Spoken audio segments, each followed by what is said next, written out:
ஒரு அடர்ந்த காட்டுல ஒரு சிங்கம் வாழ்ந்து வந்துச்சு. அந்த சிங்கத்தோட பேரு வீரன்னு வச்சுக்கலாம். ரொம்ப வலிமையா இருக்கும், ரொம்ப கம்பீரமா இருக்கும். ஆனா அதுக்கு ஒரே ஒரு பிரச்சனை. அது எந்த அளவுக்கு வலிமையா கம்பீரமா இருக்கோ அந்த அளவுக்கு அது ஒரு மிகப்பெரிய சோம்பேறி. பெரும்பாலான நேரத்துல மரத்தோட நிழல் நின்று படுத்து தூங்கிக்கிட்டே இருக்கும். எந்த முயற்சியும் எடுக்காம ஏன் இப்ப வேட்டையாடணும், பொறுமையா வேட்டையாடிக்கலாம் அப்படின்னு நினைச்சு படுத்துரும். ஒரு நாள் அந்த வீரன்ற அந்த சிங்கத்துக்கு பயங்கரமா பசி எடுக்க ஆரம்பிச்சிருச்சு. ஒரு மானை துரத்துறதுக்கு முடிவு பண்ணுச்சு. கொஞ்சம் தூரம் தான் ஓடிச்சு. ஆனா அதுக்கப்புறம் அதுக்கு களைப்பு வந்துருச்சு. ஐயோ, இன்னும் ரொம்ப களைப்பா இருக்கு, சரி இன்னைக்கு வேட்டையாட வேணாம், நாளைக்கு வேட்டையாடிக்கலாம் அப்படின்னு முடிவு பண்ணி திரும்பவும் படுத்து தூங்க ஆரம்பிச்சிருச்சு. இப்படியே நாள் போயிட்டு இருக்கு. அந்த சிங்கம் இன்னும் ரொம்ப பலவீனமாகிக்கிட்டே இருந்தது. பசி எடுக்கும், வேட்டையாட முடிவு பண்ணும், ரொம்ப களைப்பாயிடும், உன்னை வேட்டையாடுறத தள்ளி போட்டுட்டே வந்துட்டு இருந்தது. ஒரு நாள் அங்க ஒரு காக்கா வந்துச்சு. அந்த காக்கா ரொம்ப ஞானமுள்ள ஒரு காக்கா. மரத்துக்கு மேல அமர்ந்து, என்ன சிங்கமே, ரொம்ப கவலையா இருக்க, சூரியனே வந்துருச்சு, வேட்டைக்கு போலியா, உனக்கு பசிக்கலையா அப்படின்னு கேட்டுச்சு.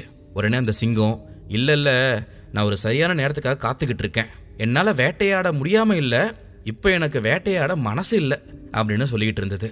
அதை கேட்ட அந்த காக்காவுக்கு அந்த சிங்கத்துடைய குணம் நல்லாவே தெரியும். எது, சரியான தருணத்துக்கு காத்துக்கிட்டு இருக்கியா, நான் உனக்கு ஒரு கதை சொல்றேன், நீயே முடிவு பண்ணிக்கோ அப்படின்னு சொல்லி அந்த காக்கா ஒரு கதையை சொல்ல ஆரம்பிச்சது. ஒரு வாட்டி எனக்கு ஒரு நண்பர் இருந்தாரு. ரொம்ப ஒரு குட்டி பறவை தான் அது. அந்த குட்டி காக்காவுக்கு மலையை கடந்து பறக்கிறதுக்கு ரொம்ப ஆசை. ஒவ்வொரு வாட்டி முயற்சி பண்ணும் போதும், இன்னைக்கு ரொம்ப பயமா இருக்கு, நாளைக்கு பண்ணிக்கிறேன், நாளைக்கு நான் இன்னும் ரொம்ப வலிமையா இருப்பேன் அப்படின்னு சொல்லி சொல்லி பறக்காமலே இருந்தது. இப்படி ஒவ்வொரு நாளும் ஏதாவது ஒரு காரணம் சொல்லி பறக்காம இருந்ததுனால அதனுடைய இறக்கைகள் ரொம்ப பலவீனமாச்சு. கடைசியா ஒரு நாள் வந்துச்சு. அது பறக்கிறதுக்கு முயற்சி பண்ணும்போது அதுக்கு சுத்தமா வலிமையே இல்லை. கடைசியா பறக்க முடியாம கீழே விழுந்து செத்து போச்சு. சரியான நேரத்துக்காக ரொம்ப நாள் காத்துக்கிட்டு இருந்தா அவங்களுக்குன்னு இருக்கிற ஒரு இயல்பையே அவங்க இழந்துருவாங்க. அப்புறம் அவங்க நிறைய வாய்ப்பை இழந்துருவாங்க அப்படின்னு அந்த காக்கா சொல்லுச்சு. அதை கேட்ட அந்த சிங்கம், நீ சொல்றது சரிதான் காக்கா, ஆனா பறக்கிறது வேற, வேட்டையாடுறது வேற. நான் ஒரு சிங்கம், ரொம்ப வலிமையா தான் இருப்பேன் அப்படின்னு சொல்லுச்சு. அதுக்கு அந்த காக்கா, சிங்கமா இருந்தாலும் சரி, பறவையா இருந்தாலும் சரி, செயல்படாம இருந்தா யாரா இருந்தாலும் பலவீனம் ஆவாங்க. வலிமை அப்படின்றது நாளைக்கு வரப்போற விஷயத்துக்காக காத்துட்டு இருக்கிறது கிடையாது. எவ்வளவு பெரிய வலிமையானவனா இருந்தாலும் இன்னைய நாளை அவன் எந்த அளவுக்கு பயன்படுத்துறான் அப்படின்றதுதான் இருக்கு. நீ ரொம்ப வலிமையானவன் தான், ஆனா நாள் கடத்திட்ட, அதனால வலிமை இல்லாம இருக்க. நீ இப்படியே அதிக நேரமோ அதிக காலமோ தாமதிச்சிட்டு இருந்த அப்படின்னா உனக்கு இருக்கிற அந்த பசியே உன்னை கொன்னுடும், அந்த பசியே உன்னை பலவீனமாக்கிடும். அதுக்கப்புறம் உன்னால வேட்டையாட முடியாது, ஒன்னதான் 4 பேர் வந்து வேட்டையாடுவாங்க அப்படின்னு சொல்லிட்டு அந்த காக்கா பறந்து போச்சு. அப்பதான் அந்த சிங்கத்துக்கு தன்னோட தவறு புரிஞ்சுது. அது முதல் நாள் மானை வேட்டையாடும் போது கொஞ்சம் முயற்சி பண்ணியிருந்தா அந்த மானை பிடிச்சிருக்கலாம், சாப்பிட்டுருக்கலாம். ஒரு சின்ன சோம்பேறித்தனம், இவ்வளோ கஷ்டப்படணுமான்ற எண்ணத்துல அந்த ஒரு நாளை அது விட்டதுனால அடுத்தடுத்த முயற்சி அதுக்கு தடுமாற்றமா இருந்தது.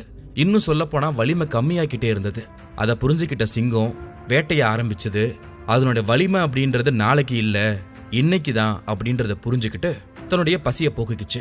இந்த கதை சொல்ற நீதி என்ன அப்படின்னா, செயல்படாம இருக்கிறது தான் நம்மளுடைய மிகப்பெரிய பலவீனம்.